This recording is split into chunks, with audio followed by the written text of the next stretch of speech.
السلام علیکم ناظرین و سامعین، میرے دوستو۔ آج کی ویڈیو میں ہم بات کریں گے چکوال کے ثقافتی مشہور کھیلوں کے بارے میں۔ جیسا کہ آپ جانتے ہیں کہ کسی بھی علاقے کی پہچان اس کی ثقافت، اس کے کلچر اور اس کی روایات سے ہوتی ہے۔ ایسی چکوال کے کچھ روایاتی اور ثقافتی کھیل ہیں جو آج کے دور میں بھی جاری ہیں، لیکن ان کھیلوں کے لیے سہولیات نہ ہونے کے برابر ہیں۔ میں پہلے آپ کو چند نام بتاؤں گا جو چکوال کے مشہور ثقافتی کھیل ہیں اور جو کئی سالوں سے کھیلے جا رہے ہیں، اور کافی مہنگے کھیل بھی ہو چکے ہیں کیونکہ ان میں پیسہ انوالو ہو چکا ہے، اور وہ اب کھیل سے بڑھ کر لوگوں کی بود و نمائش کا جو ہے وہ سبب بن چکے ہیں۔ ان میں سب سے پہلا کھیل ہمارے ہاں جو سب سے زیادہ مشہور ہے وہ بیلوں کی دوڑ ہے، جس میں انسان خود بھی فزیکل کسی حد تک شریک ہوتے ہیں، لیکن بیل بھی شامل ہوتے ہیں اور بیلوں کی دوڑ کرائی جاتی ہے۔ اور جو چکوال میں رہنے والے لوگ ہیں وہ اس بات سے بخوبی واقف ہوں گے کہ بیلوں کی دوڑ کیسے ہوتی ہے۔ مزید اس کی ڈیٹیل بتانے کے لیے میں ویڈیو ساتھ لگا رہا ہوں، آپ دیکھ سکتے ہیں کہ بیلوں کی دوڑ کس طرح ہوتی ہے۔ تو اس کے بعد جو دوسرا مشہور کھیل ہے وہ وزن اٹھانا ہے۔ تو سب سے مشہور وزن اٹھانے کا جو طریقہ ہے وہ چھٹ بڑی سی بوریوں کو جوڑ کر ان کے اندر گندم اور لوہا بھر کر بنائی جاتی ہے۔ کافی سالوں سے یہ کھیل ہمارے اس علاقے میں کھیلا جا رہا ہے اور آج بھی یہ کافی مشہور ہے۔ اس کھیل کی تاریخ کافی پرانی ہے۔ یہ کھیل کیسے شروع ہوا، جہاں تک میں نے پتہ کرنے کی کوشش کی اور کھوج لگانے کی کوشش کی تو مجھے معلوم ہوا کہ یہ پنجاب کا علاقہ ہے اور یہاں پہ گندم کافی کاشت کی جاتی ہے، اور پرانے ادوار میں بھی یہاں گندم، باجرہ، جو، جوار اس طرح کے اناج کاشت کیے جاتے رہے ہیں۔ تو لوگ جب یہ گندم اس کا جو دانہ نکالتے تھے تو بوریوں میں بھرتے تھے بڑی بڑی، تو ایسے ہی لوگ ہنسی مذاق میں، شغل میں، اور ایک دوسرے کو ذرا وہ کیا کہتے ہیں ابھارنے کے لیے اور ایک دوسرے کے ساتھ شرطیں لگانے کے لیے کہ کون زیادہ بھاری وزن اٹھا سکتا ہے، اور اس کو ایک انہوں نے مطلب نارمل شروعات کی اس کی کہ یہ جی اس نے بوری اٹھائی، ادھر سے کسی نے دانوں والی بڑی بوری اٹھا دی اور اس میں صرف گندم ہوتی تھی یا باجرہ ہوتا تھا یا جوار، جو بھی اس بوری میں اناج ہوتا تھا۔ تو لوگ اس طرح یہ بوریاں مقابلے میں اٹھایا کرتے تھے، لیکن آہستہ آہستہ یہ کھیل میں تبدیل ہو گیا اور لوگ ایک دوسرے کو اس کی عزت بیزتی کے مسئلے تک بھی لے آئے کہ کسی سے بوری نہیں اٹھائی گئی، دوسرے نے کہا کہ بھئی کھا پی کے آؤ پھر آنا۔ تو اس طرح پھر یہ کھیل میں تبدیل ہوا اور اس کھیل کا طریقہ کار طے ہوا کہ لوگ ایک دوسرے کو چیلنج دیتے تھے کہ فلاں دن وزن اٹھایا جائے گا۔ 2 مہینے، 3 مہینے، ایک سال پہلے تک کوئی میلہ ہوتا تھا سال بعد، تو وہ اس میلے کے لیے بتا دیا جاتا تھا کہ فلاں میلے پہ آپ آئیے گا اور وزن اٹھائیے گا، مقابلہ کیجیے گا ہمارے ساتھ۔ تو لوگ پورا سال تیاری کرتے تھے اور اس دن یہ چند منٹوں کا کھیل ہوتا ہے، وزن اٹھانا ہوتا ہے، تو لوگ وزن اٹھاتے تھے اور کوئی جو جیت جاتا تھا کوئی انعام نہیں تھا، بس جیت تھی، جیت ہی سب سے بڑا انعام تھا۔ لوگ آج بھی ایسا ہی ہے کہ لوگ یہ خرچہ کر کے صرف جیت، کوئی اس کو گورنمنٹ کی جو ہے وہ سرپرستی حاصل نہیں ہے، جس پہ مجھے بہت دکھ ہوتا ہے۔ یہ چند دن پہلے ہی میں اسی طرح کی یہ ثقافتی کھیل دیکھنے کے لیے، یہ وزن اٹھانے کا ہمارے قریب ہی علاقہ ہے وہاں پہ گیا، تو یہ چیزیں میں نے نوٹ کی کہ کوئی حکومتی سرپرستی نہیں ہے، سب پرائیویٹلی لوگ کرتے ہیں، کوئی انعام نہیں ہے۔ تو لوگ آج کی اس مہنگائی کے دور میں یہ کسی غریب کے بس کی بات نہیں رہی، لیکن گورنمنٹ کو چاہیے کہ جو لوگ خرچہ کرتے ہیں اگر وہ جیتتے ہیں یا ہار بھی جائے جو دوسرا، اگر اس نے بھی محنت کی ہے تو ان کو کچھ انعام وغیرہ سے نوازے اور ان کو سہولیات دے کہ وہ اس کام میں تاکہ اپنے پروفیشنل طریقے سے آ سکیں۔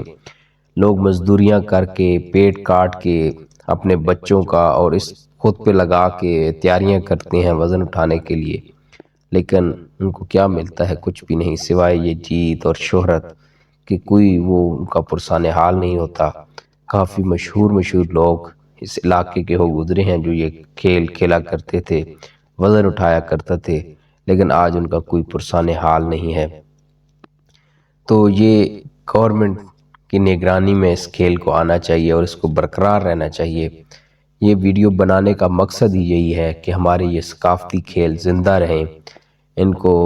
گورنمنٹ کی سرپرستی حاصل ہو، اور سب سے جو مین ہے میں بات کروں گا، جو لوگ یہ ویڈیوز دیکھ رہے ہیں، اگر میری ویڈیو ان لوگوں تک پہنچے جو یہ کھیل کھیلتے ہیں اور دیکھتے ہیں، میری ان سے ایک گزارش ہے، کیونکہ ہم خاکسار کیا کسی کو کہہ سکتے ہیں، ہم تو اس طرح سوشل میڈیا پہ، اور اپنا یہ ایک شوق ہے، اس میں لوگوں کو تھوڑی سی گائیڈ کرنے کی کوشش کرتے ہیں، اور اس سے کوئی ہرگز یہ مطلب نہ سمجھے کہ میں ان کو کچھ سکھانے کی کوشش کر رہا ہوں یا استاد بن رہا ہوں ان کا، ایسا ہرگز نہیں ہے۔ میں جو ہے کسی کا استاد نہیں بن رہا، ایک مشورے کے طور پہ کہ آپ ان کھیلوں کو لڑائی جھگڑے سے براہ کرم دور رکھا کریں، ان کھیلوں کو کھیل کی حد تک رکھا کریں۔ لوگ ان کھیلوں کی وجہ سے آپس میں دشمنیوں تک جو ہے نا وہ چلا لیتے ہیں، دشمنیاں شروع کر دیتے ہیں۔ کافی قتل و غارت بھی دیکھی ہے میں نے اسی چیز میں، کئی قتل ہوئے ہیں یہ وزن اٹھانے والے، اور کافی دوسرے جو چیلنج ایک دوسرے کو کر کے وہ کرتے ہیں۔ اور آج کل تو لوگ کروڑ کروڑ، 1.5 کے بیل خریدتے ہیں۔ یہ بھی غلط چیز ہے کہ ایک چیز کو اس کی قیمت سے، اگر آپ کے پاس پیسہ ہے تو بڑھ کے خریدنا اور لوگوں کو دکھانا، یہی پیسہ آپ غریبوں پہ لگائیں اور ویلفیئر کے کام کریں اپنے علاقہ میں تو زیادہ بہتر ہوگا۔ بیل تو خود بھی پالا جا سکتا ہے، 2-3 لاکھ کا لے کے اس کو جو ہے سکھا کے دوڑا کے آپ جس طرح دوڑانا چاہتے ہیں دوڑا سکتے ہیں۔ یہ اس طرح کرنا میرے خیال میں کوئی زیادہ اچھی بات نہیں ہے۔ ہاں یہ ہے کہ اگر آپ مناسب پیسے دیں، اگر کسی کا اچھا بیل ہے اس کو دیں، لیکن یہ بھی تو نہیں کہ آپ 1.5-2 کروڑ ان کی قیمت لگا دیں، یہ بھی کوئی اچھی بات نہیں ہے کہ آپ پیسے کا ضیاع کرتے ہیں۔ وہ جاندار چیز ہے، آج آپ نے لی، کل وہ خدا نخواستہ مر جائے، اس کو کچھ ہو جائے تو آپ کا پیسہ کسی کام کا نہیں ہے۔ ٹھیک ہے یہ کھیل زندہ رہنا چاہیے، لیکن کھیل کو زندہ رکھنے کا بھی طریقہ ہونا چاہیے۔ دوسرا، جہاں بھی یہ کھیل کھیلے جاتے ہیں کوئی پراپر سہولت نہیں ہوتی، پراپر ارینجمنٹ نہیں ہوتا، مطلب ایسے ہی لوگ اپنی مدد آپ کے تحت وہ انتظام کیے ہوئے ہوتے ہیں جو کہ منظم نہیں ہوتا۔ کھیل کا جو ماحول ہے، میدان ہے، وہ پراپر اس کا نظم و نسق جو ہے نا وہ صحیح نہیں ہوتا، جس کی وجہ سے کافی لوگوں کو چوٹیں بھی لگتی ہیں، اور کئی دفعہ تو یہاں تک کہ یہ خاص کر بیلوں والی دوڑ میں لوگ مر بھی جاتے ہیں یا زخمی ہو جاتے ہیں، کوئی بازو ٹوٹ گیا، ٹانگ ٹوٹ گئی، کیونکہ بیل کافی یہ بڑے بیل ہوتے ہیں اور وسیلے بیل ہوتے ہیں۔ اگر کسی سے چھوٹ جائیں یہ بیل، ان کے ہاتھ سے ان کی رسیاں نکل جائیں تو پھر یہ لوگوں پہ بھی چڑھ دوڑتے ہیں، جس سے جانی نقصان بھی ہو سکتا ہے، اور کئی دفعہ ہوا بھی ہے۔ اس کے بعد کھیل ہے یہاں کا نیزہ بازی، یہ تو اس وقت بہت مہنگا کھیل بن چکا ہے، جو یہ دونوں کھیل آپ کو پہلے بتائیں ان سے بھی زیادہ مہنگا کھیل ہے، لیکن یہ بھی بڑا خوبصورت کھیل ہے، جس میں آپ کو معلوم ہے کہ کلی لگا کے نیزے کے ساتھ اس کو اکھاڑا جاتا ہے، اور گھوڑوں کا شوق تو ایک اچھا شوق ہے، اور لیکن مہنگا شوق ہے، غریب بندے کے لیے یہ تھوڑا مشکل ہے، لیکن جو زمیندار ہیں، تھوڑی بہت زمین ہے، وہ یہ کھیل مطلب گھوڑا 1-2 تو رکھ ہی سکتے ہیں۔ لیکن اس میں کافی حد تک گورنمنٹ کی سرپرستی ہے، یہ کھیل جو ہے نا اس میں سرپرستی ہے، اور میدان بھی بنے ہوتے ہیں، اچھا انتظام ہوتا ہے جہاں جہاں میں نے دیکھا ہے،